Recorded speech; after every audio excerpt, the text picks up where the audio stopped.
visi Kementerian Pendidikan Malaysia iaitu membangunkan potensi pelajar Bumiputera dalam bidang sains, teknologi dan profesional melalui pendidikan pra-universiti yang berkualiti untuk melahirkan modal insan yang cemerlang. Program matrikulasi diwujudkan pada tahun 1998 merupakan satu program persediaan bagi pelajar Bumiputera untuk melayakkan mereka melanjutkan pelajaran ke peringkat ijazah pertama dalam bidang sains, teknologi dan profesional di institusi pengajian tinggi dalam dan di luar negara. Ia selaras dengan jurusan yang terdapat di program matrikulasi iaitu jurusan sains, kejuruteraan, perakaunan dan perakaunan profesional. Bercakap soal masa, sedarkah anda bahawa semua orang sama sahaja? Kita semua ada 24 jam sehari. Tokoh-tokoh hebat di Malaysia menguruskan masa 24 jam mereka dengan begitu efisien. Datuk Lee Chong Wei mempunyai 24 jam. Tan Sri Syed Mohtar bin Syed Nur Al-Bukhari ada 24 jam. Dan Tan Sri Dr. Tony Francis Fernandez juga mempunyai 24 jam sehari. Kalau anda nak tahu, ramai bekas pelajar kolej matrikulasi yang telah berjaya hasil daripada pengurusan masa mereka yang benar-benar efektif. Anda mesti biasa mendengar atau melihat mereka ini, bukan? Ya, mereka bekas pelajar kolej matrikulasi. Mereka juga ada 24 jam. Ada orang kata, time is gold, masa itu emas. Pada saya, orang yang berkata demikian adalah kurang tepat. Masa bukan emas, malah lebih bernilai daripada emas. Masa yang sudah berlalu tidak boleh kita kembalikan. Masa atau duit boleh kita dapatkan semula.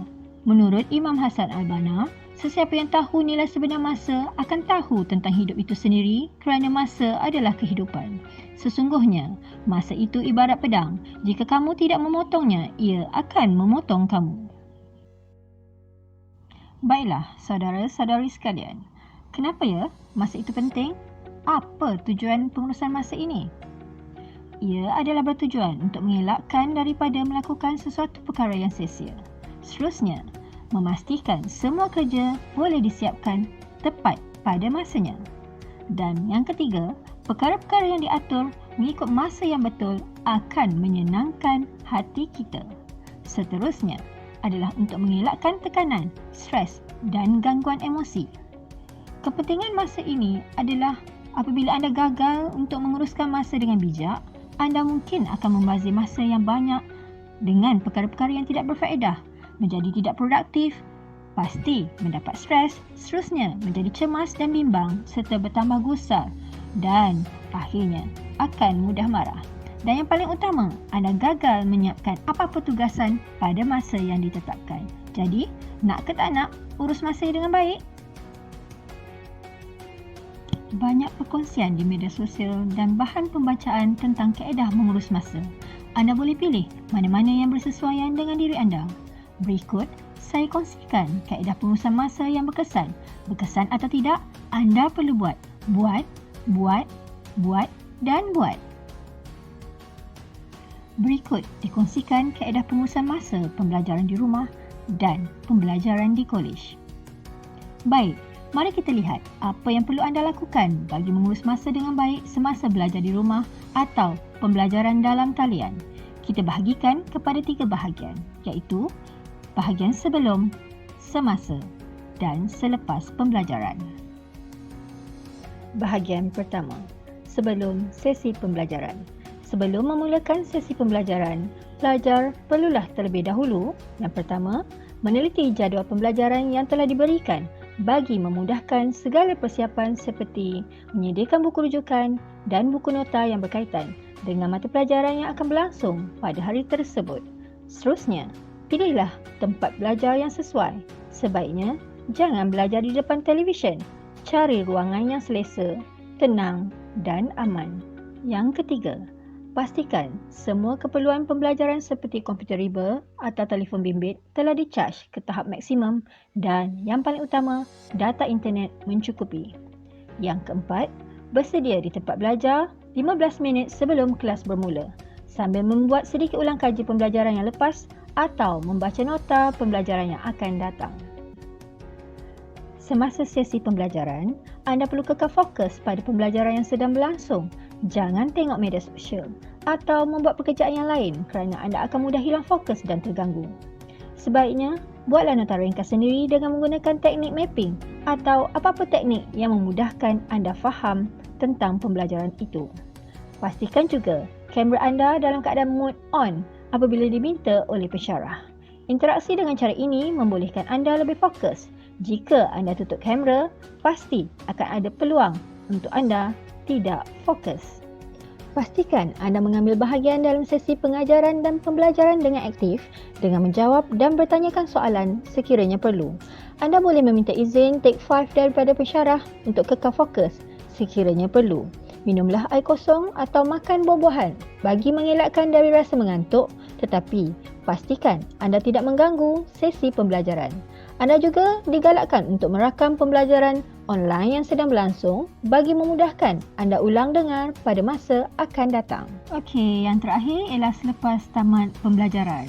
Selepas tamat sesuatu mata pelajaran, anda perlu segera membuat perancangan bagi mengatur dan menyusun jadual anda dalam menyiapkan tugasan, kuis ataupun kerja rumah yang diberikan.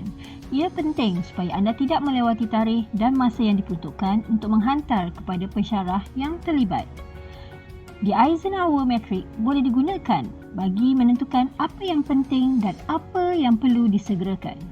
Dan yang terakhir, pastikan anda perlu menyimpan semua nombor telefon pensyarah anda bagi memudahkan anda untuk berhubung dengan mereka sekiranya perlu.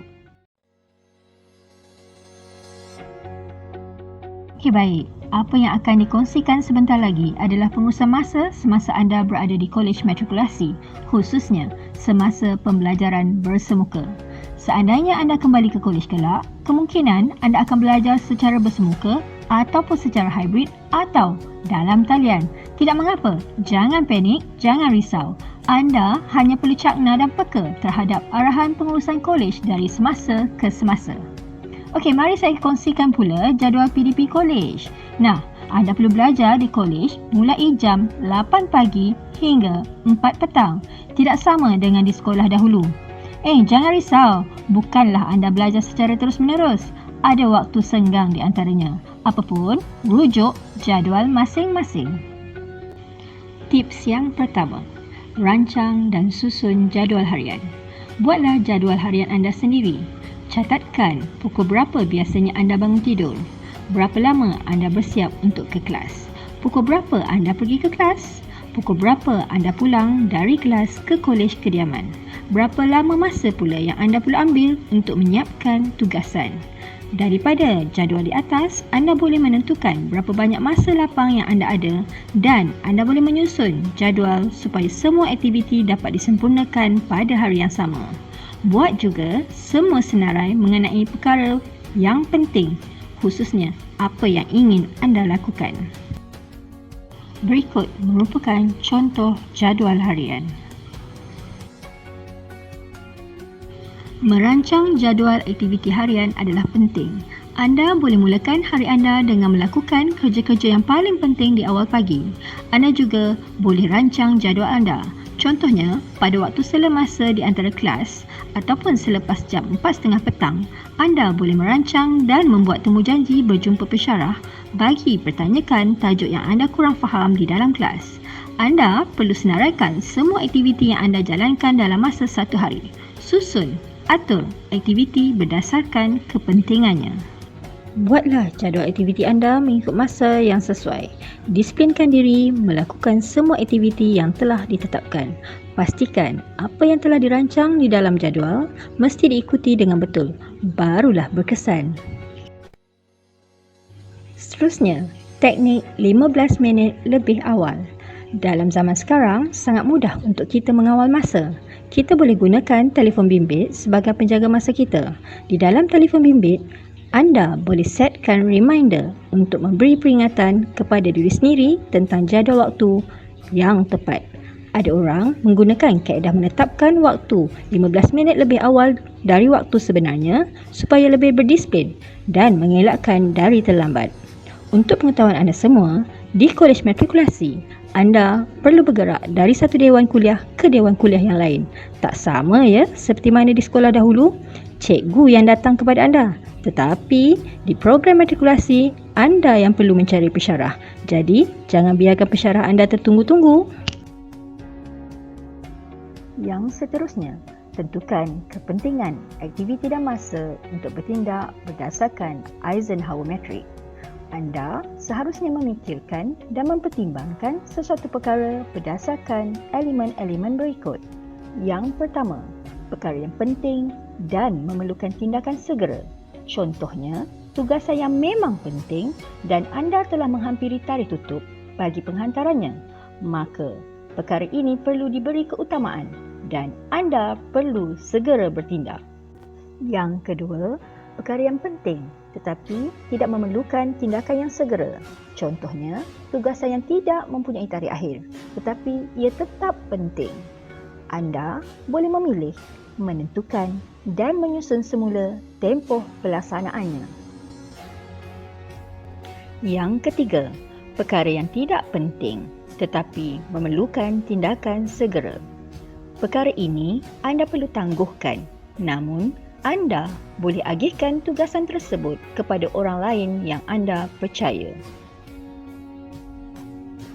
Manakala elemen yang terakhir, perkara yang tidak memerlukan tindakan segera dan tidak penting, maka hal ini anda perlu abaikan. Tetapkan masa. Sebagai contoh, anda ingin siapkan tugasan kimia.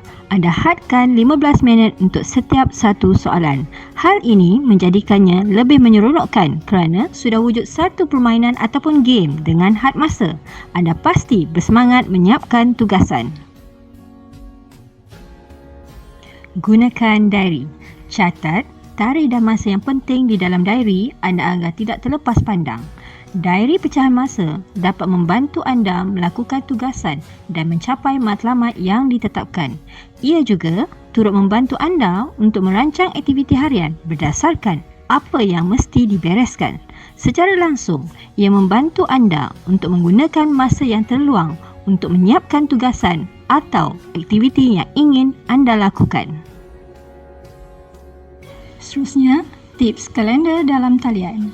Ada pelbagai aplikasi dalam talian boleh digunakan atau anda boleh set reminder pada alarm telefon bimbit anda. Dengan menggunakan kalender dalam talian, anda dapat mencapainya daripada alat yang pelbagai, dapat membuat jadual tugasan, ingatan tentang kuis, peperiksaan dan lain-lain dengan mudah serta membuat nota peringatan. Baik, tips seterusnya. Jangan mudah terpedaya.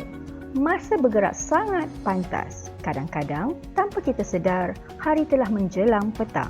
Sedangkan, banyak perkara yang kita tidak lakukan. Jangan biarkan diri terpedaya dengan masa yang ada.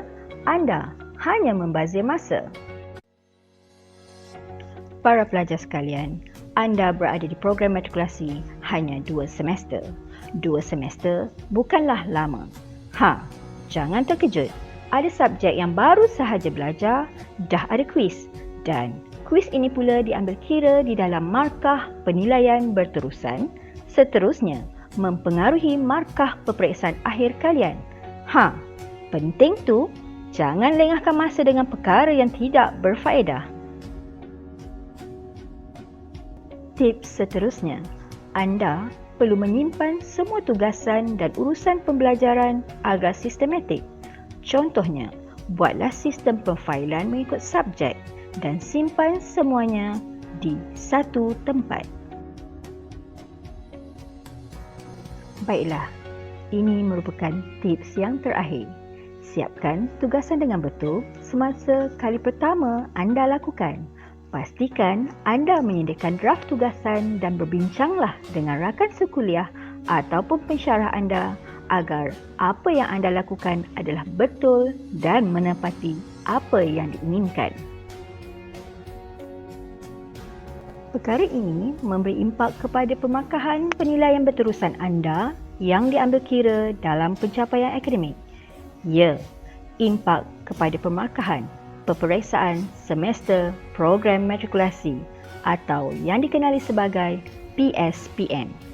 Untuk pengetahuan semua, PSPM semester 1 amat penting kerana menjadi kayu ukur bagi permohonan ke Universiti Awam dalam sistem UPU, khususnya program yang bertemu duga. Keputusan PSPM semester 1 juga digunakan sebagai salah satu tapisan kelayakan bagi penghantaran pelajar cemerlang iaitu PPC, pelajar yang ingin melanjutkan pelajaran ke luar negara yang dinamakan sebagai Skim Latihan Tenaga Pengajar Program Matrikulasi SLTPPM.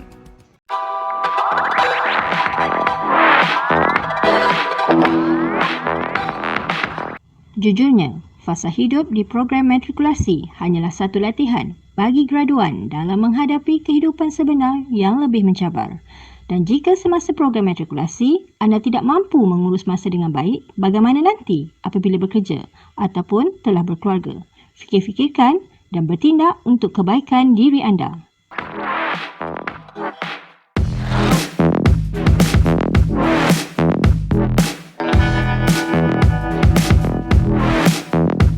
Sekian dulu dari kami, Tim Kaunselor Program Matrikulasi Kementerian Pendidikan Malaysia.